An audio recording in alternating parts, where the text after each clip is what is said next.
vlog number 101. Nandito kami ngayon sa vegan. Tapos, bibili kami ng ice cream. Papakita ko yung magbebenta ng ice cream. Grabe. Parang sikat siya. Ayan no. Si Papa. Quality ice cream.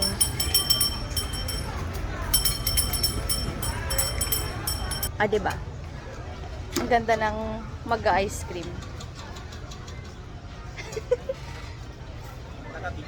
Yeah, vlog. Sobrang init, grabe. So, papakita ko yung mga binentahan niya ng ice cream. Tatawa na lang kayo.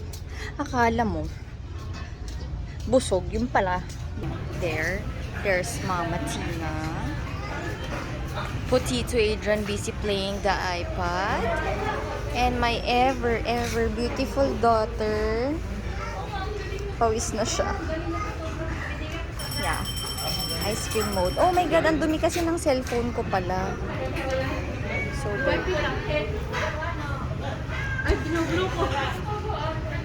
ayan o, mas malinis.